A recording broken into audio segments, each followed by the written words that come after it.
आद्य क्रांतिकारक राघोजी भांगरे, भगवान बिरसा मुंडा यांच्या संयुक्त जयंती सोहळ्यानिमित्त आपण सर्वजण या ठिकाणी जमला आहात। महाराष्ट्राचा आराध्य दैवत राजे शिवछत्रपती शाहू फुले आंबेडकर या सर्वांच्या विचारांना विनम्र अभिवादन करतो आणि आज या ठिकाणी आयोजित सभेला मी माझे मनोगत व्यक्त करतो। जल जंगल जमिनीचा लढा आमच्या पूर्वजांनी लढला। आमचे पूर्वज कोण होते? या सह्याद्रीच्या कुशीमध्ये राहणारे, गुहांमध्ये राहणारे, किल्ल्यामध्ये नव्हे तर गुहेमध्ये राहणारे आमचे पूर्वज होते। पूर्वजांनी जो इतिहास लिहिला तो इतिहास शेवटच्या घटकापर्यंत पोहोचवण्याची जबाबदारी तुमची, आमची आणि सर्वांची आहे। याचं सर्वांनी भान ठेवलं पाहिजे। बांधवांनो, जल जंगल जमिनीचा लढा हा फक्त आदिवासी बांधवांसाठी नव्हता, या भारतातल्या प्रत्येक घटकातील प्रत्येक समाजासाठी हा लढा होता। आणि हा लढा त्यांनी जो चालू ठेवला तो आपल्याला पुढे चालू ठेवायचंय। आपल्यावर जे अतिक्रमण होतंय ते दूर करायचंय आणि त्याचा पहिला टप्पा आपण ओलांडला। आम्ही दादांनी जसं सांगितलं की काही विनाश बुद्धीच्या लोकांनी राघोजी भांगरेंच्या अंगावर घोंगडी आणली, ती आपण बघितली। राघोजी भांगरेंच्या जयंतीच्या दिवशी गायब झाली। हा आपला पहिला लढा यशस्वी झाला। अतिक्रमण कुठंतरी थांबलं हे तुम्हाला, आम्हाला, मला सर्वांना सांगावं लागेल। मित्रांनो, आपण सर्वांनी बघितलं असेल क्रांतीची ज्योत आपल्याला आपल्या प्रत्येक भागात पोहोचवायची। ज्या काही चळवळी उभ्या राहिल्या त्या चळवळी अशा तशा नाही उभ्या राहिल्या, त्यागातून उभ्या राहिल्या। त्याग कसा उभा राहिला?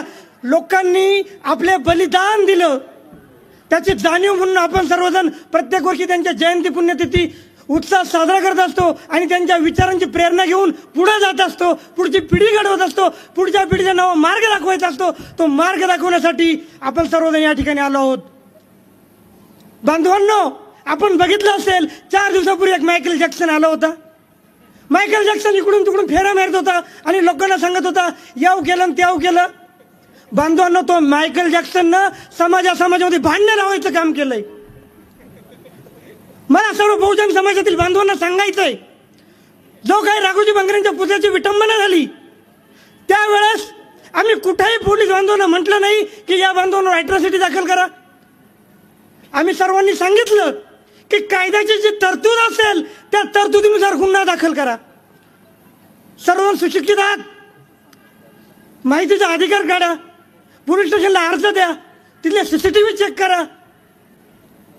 तुमचेही कार्यकर्ते होते, तुम्ही बघू शकले असते की अॅट्रॉसिटी कुणी दाखल करायला लावली। अरे बाबांनो, ते कायद्याच्या चौकटीत जर बसत असेल तर त्यानुसार कारवाई होणार ना। आणि मग हे सर्व होत असताना, आमच्या क्रांतिकारकांवर अन्याय होत असताना, त्यांच्या पुतळ्यांची विटंबना होत असताना समाज रस्त्यावर उतरतो आणि हा बाबा 2 समाजांमध्ये भांडणं लावून देतो की यांनी खोटी अॅट्रॉसिटी दाखल केली। आम्हाला अपेक्षा होती की समाजाच्या मागे उभं राहील, समाजावर जो अन्याय झालाय त्याच्यावर कुठेतरी समझोता होईल आणि याच्यापासून कुठेतरी मार्ग निघेल। परंतु आग लावायचं काम या मायकेल जॅक्सननं केलं। त्याचा परिणाम समाजामध्ये पेटला। काही पाकिट पुरवण्या पाकिटं मिळाली, त्यांनी सुपारी वाजवली आणि 2 समाजामध्ये दरी तयार केली।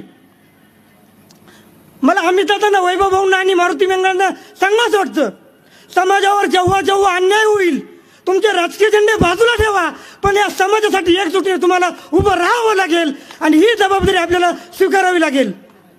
समाज फार मोठ्या अपेक्षेने तुमच्याकडे बघतोय।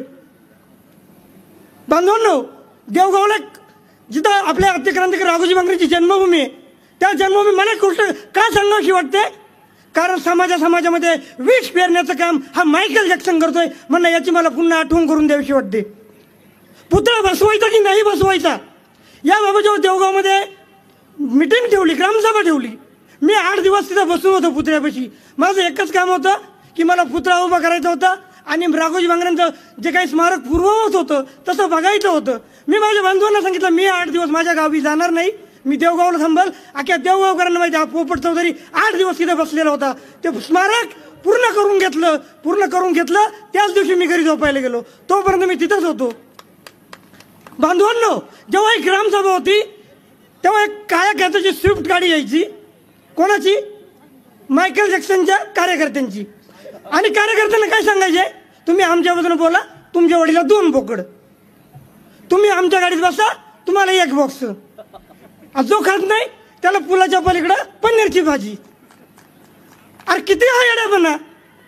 इकडे त्या गावातल्या लोकांना मला गोष्ट सांगायची वाटते. भाऊकीमध्ये भांडणं लावले, देवगावामध्ये 2 तुकडे केले, गावाचे 2 तुकडे करायचा प्रयत्न केला, परंतु तो कदापि यशस्वी होऊन दिला नाही.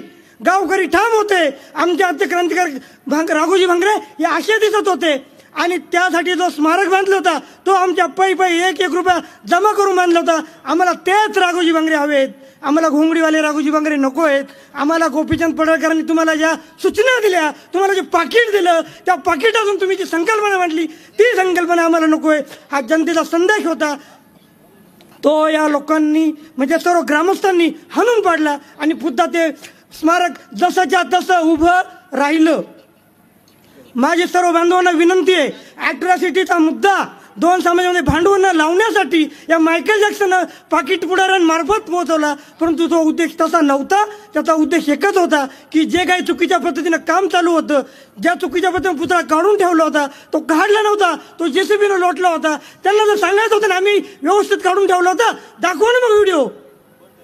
यांना समाज एक होऊ द्यायचा नाही, यांची राजकीय पोळी बांधायचे. आगामी स्थानिक स्वराज्य संस्थांच्या निवडणुकांमध्ये बहुजन समाजाला वेगळं करायचं, आदिवासी समाजाला वेगळं करायचं, आपसात भांडे लावून द्यायचे.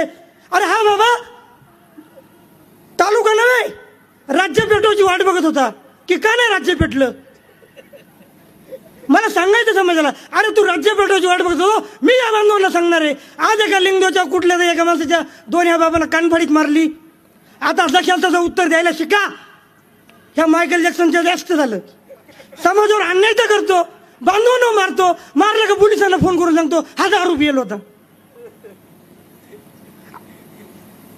अरे बाबांनो, ही मायबाप जनता आहे. हरिभक्त परायणाच्या जो कोणी कीर्तनकार बाबा असतो त्याच्याही मताला 1 कोटीची महत्व आहे आणि जो दारुडा असतो त्याच्याही मताला 1 कोटीचं महत्व आहे. एका मतावरून पराभव होऊ शकतो.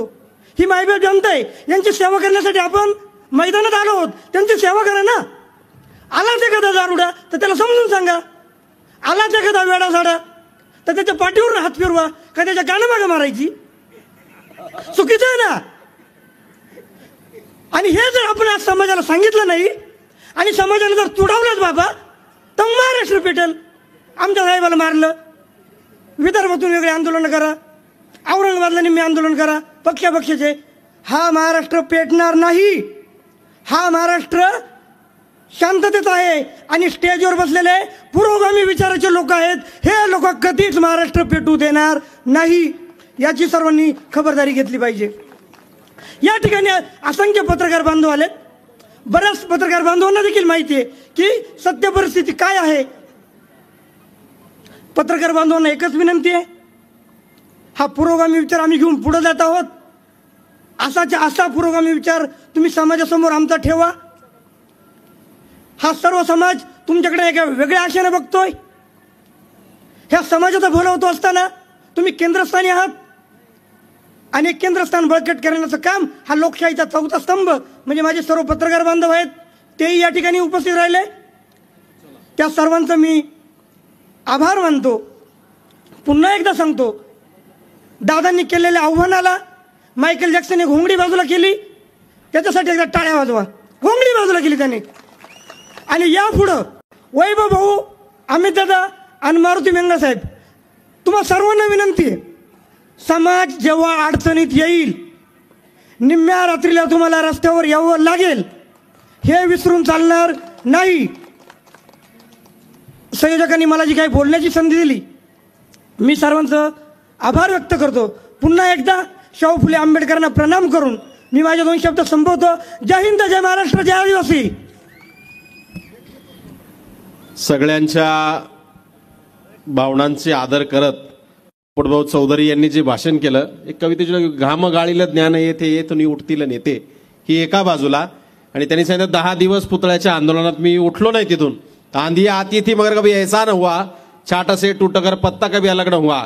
ज्या वेळेला व्यवस्थेला घाम फोडायचा असतो त्या वेळेला पोपटराव चौधरींसारखी माणसं ज्या वेळेला उभी राहतात त्यावेळेला समाजाच्या प्रश्नांना वाचा फुटते आणि त्याच्यावरती उपाययोजना होते. राहिला उल्लेख, त्यांनी खूप मोठ्या डान्सरचा उल्लेख केला. या सगळ्यामध्ये पोपटभाऊ असं आहे, ही सगळी मंडळी जी इथल्या व्यवस्थेच्या समाजाला एकत्र येऊ देत नाही, अशा वेळेला ते एक फार हिंदी शायरने लिहिले की मैं भी नकटा तू भी नकटा. लाईव्ह चालू आहे कार्यक्रम सगळा. मैं भी नकटा तू भी नकटा ये नकटो का मेला है, इसमें से जो नाकवाला है वो भी नकटो का चेला आहे. तर अशी ही सगळी परिस्थिती आहे आणि त्या व्यवस्थेला घाम फोडण्यासाठी या त्रिमूर्तीला खंबीर राहावं लागेल हा आशावाद पोपटभाऊंनी व्यक्त केला.